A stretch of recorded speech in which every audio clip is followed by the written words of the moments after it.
Opo. Sa batas, pag dumating ang enforcer na walang driver at illegal park, may ticket agad. Pang-deliver po kasi nito pambili ng Oh, pag pan-deliver ba, exempted? Matuto tayo tumanggap ng pagkakamali. Simpleng violation lang yan. Pero wag natin babastusin ang enforcer. Hindi ako papayag ng ganun. Hi everyone! Nagkaroon ng mainit na pagtatalo sa pagitan ng driver at ng MMDA.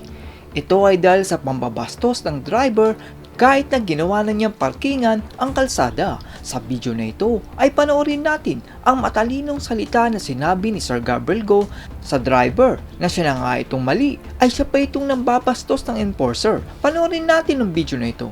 Nagumpisa ang video sa pagpapahinto ng pickup na ito dahil sa masamang ugali at pamabastos sa enforcer.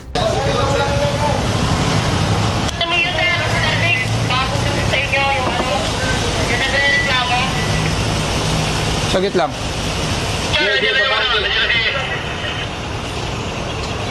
Wala kasi akong dalong papel sir Pumerta namin yun ang kulay dilaw. Nakadilaw din po ng damit. Hindi, okay na yan, okay na yan, okay na yan. Okay na, hinto muna, baba ka muna.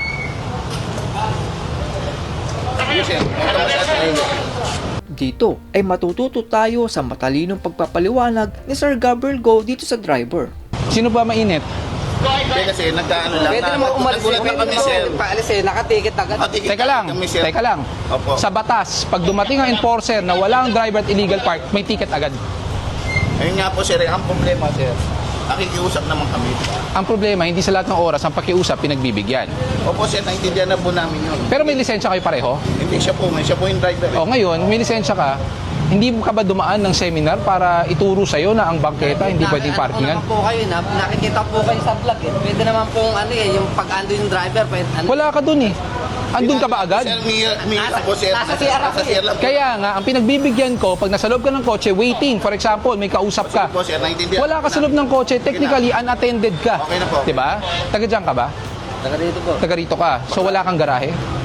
Meron po, sir. Oh, bakit din natin igarahe? Para walang ganung eksena. Opo, sir. Pang-deliver po kasi nito pambili ng Oh, pag pan-deliver ba, exempted? Pwedeng pumarada kung saan-saan? Responsibilidad nyo na iparada ng maayos. Okay na po. Tsaka pag kinakausap kayo ng enforcer, huwag kayong mainit. Kasi meron po tayo tinatawag na kaso na disobedience to person in authority. Authority po yung kausap nyo. Tama po ba ako? Mali.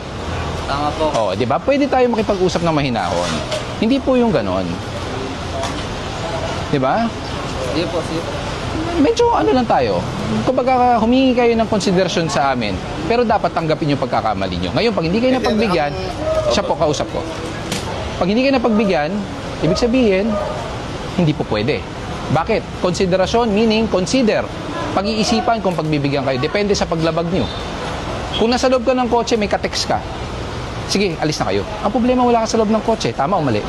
Parang kung nasa CR nga po ako. Kaya ang tanong ko lang, nasa loob ka ba ng kotse o wala? Wala, di ba? So, yun na sinasabi ko, pag nasa loob ka, pagbibigyan ka namin, alisin nyo na lang. Yung iba nga po, nakikita ko, sabi 5 minutes, pagka wala dito 5 minutes sa towing. Hindi ka naman tinow, tinow ka ba? Tinow ka ba? Pwede naman paalis. Sa towing. 5 minutes consideration sa towing. Tama ka. Di ba? Matuto tayo tumanggap ng pagkakamali. Simpleng violation lang yan. Pero wag natin babastusin ang enforcer. Hindi ako papayag ng ganun. Ha? Nawawala na tayo ng respeto sa kalsada. Kailangan natin ibalik yan. Kumilala kayo ng pagkakamali para hindi maulit. May garahe, iparada sa garahe. Simple as that. Tama? Tama po. Oo. Grabe naman po itong Innova dahil mukhang may ginagawa siyang hindi tama dahil wala siyang lisensya at pinatakbo niya ng harurot ang sasakyan.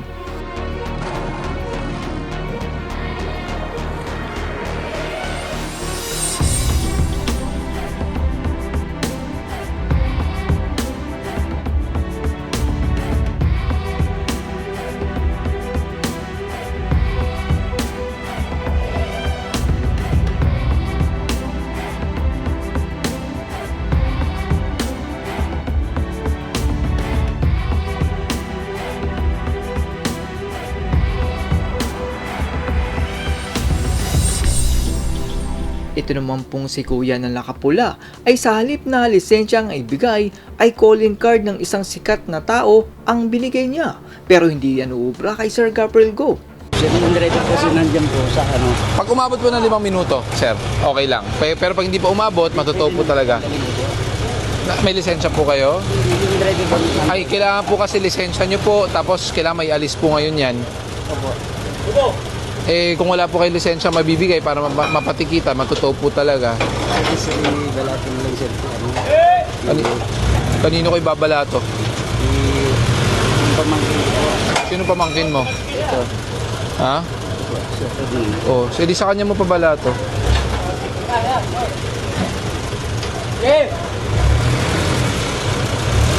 kanya yung big. Thank you. Pag umabot ha, Natamaan naman ng van na ito ang enforcer at bigla siyang humarurot na parang may itinatago sa kanyang sasakyan.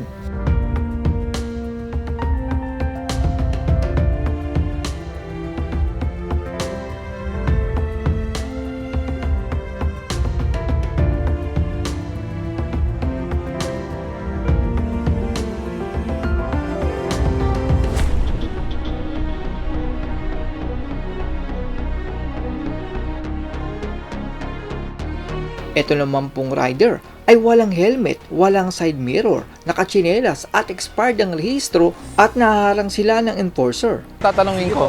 Di ano nga po violation mo? Wala pong Wala pong, side mirror po. ano pa? Ano kasi sir eh, Ano pa? sama kasi cemetery, galing po kasi kami cemetery, may patay po kasi kami. Magpapalibing po kasi sana po. Ay, opo, naintindihan po namin yun. Ngayon lang po nilabas tong motor na to, galing po kasi pagawaan po kasi ito eh. Kumbaga, Nagpasama po ako nagpasama kasi siya, ako sa ganun ako lang po nilabas sa kasa po kasi nasira po eh. So, nasaan yung side mirror? Hindi kasi, galing po sa ano to, disgrasya. Diba, dapat bago mo nilabas, kinabit mo side mirror. Bilang ko po sana ng bagong ano, pati nung... Peran po ng lisensya. Hindi lang po yun ang violation nyo. Opo, Ano pa? nutshell. Ano pa? Nutshell, side mirror. Ano pa? Chinelas. Bawal yan. Kahit taga dyan ka, bawal po yan. Dapat, hindi kita ang daliri. Diba? May ORCR ka ba? Sige nga, pasin mo ORCR. Lumalabas na expired na pala ang rehistro ng motor pero swerte itong si Kuya dahil merong extension. Alam mo ba expired to? Expired na po ba? Kailan po? April 16 pa. Hindi ko po alam, hindi ko lang po siya. Ngayon lang kasi po ito nagamit talaga eh. Expired. Ngayon lang po kasi Kasi ngayon lang po nagamit. Kaya nga po, ini-inform ko kayo, expired. Sige po. Hindi ko po napansin sir. Pasensya. Pero, dahil maswerte ka, dahil may 3 months extension. So, pwede mong i-renew. So, hindi ka mai-impound. Kaya ginabahan. Pero ang problema mo, yung nutshell niya, saka side mirror mo, saka dress code mo. Papaliwanag ko lang sa'yo, kuya. Hindi ka naman nakainom? Hindi ah. Kagising lang. Kagising lang. Talagang nagpasama siya. Ang nutshell, 3,000. Ang tsinelas, 500. Ang missing accessory or missing side mirror, alam niyo po ba magkano? 5,000. Galing lang po kasi sa amin motor sir eh. Yun nga po, pinapaliwanag ko lang sa'yo. Na ganun kalaki ang violation mo. Halos 10,000 yan. Nasa hindi naman po lahat po ipapatong. Hindi sa ipapatok ko. Okay lang po. Mapapag-uusapan ko po kayo. Kaya nga, makinig ka muna. Pinapaliwanag ko para hindi mo baliwalain itong mga maliliit na bagay. Kasi uso yung walang side mirror eh. Diba? Pero sa kabutihan ni Sir Gabriel Go ay binigyan niya ng helmet ang mag-asawa na ito dahil mabuti naman silang makitungo. Tirahin mo ng dress code violation. Bibigyan kita ng helmet. Thank you. Pero ito kukumpiskahin ko na ha. Sino ba gumagamit nito? Ako lang po. So ito ang gamit mo. Hindi, ngayon lang po kasi po. Wala helmet eh. Wala ka talaga helmet. Nakakaw eh. Kaano mo ba yan? Asawa ko. Huwag kang gagamit nito, mamaya mauntog ka, sige ka, magising ka. Sa katotohanan. Sa pick up na lang. Yan. Huwag mong kukunin ha. Sa kanya yan. Marunong ka ba gumamit ng modular? Sige nga, testing. May, ganito yung sa atin, di ba? Ayun na wala. Ganito lang yan. At yan po, ang galing at talino ni Sir Gabriel Go upang magamit at madaanan ng mga motorista ang kalsada. Saludo po ako sa tiyaga ni Sir Gabriel Go at MMDA na ipatupad ang batas sa kabila ng mga kababayan nating sila na nga ang mali, ay sila pa itong nagagalit. Ang kalsada po ay ginawa upang daanan ng lahat ng mga sasakyan at hindi garahe ng inyong mga kotse. Kaya sana bago tayo bumili ng sasakyan ay siguraduhin natin na meron tayong garahe. Hindi yung kapag nahuli tayo ay sasabihin nating sandali lang naman at tawag lang ng kalikasan kahit hindi naman. That's all everyone. Salamat sa inyong panonood. This is Chuck and you're watching Biker Drone.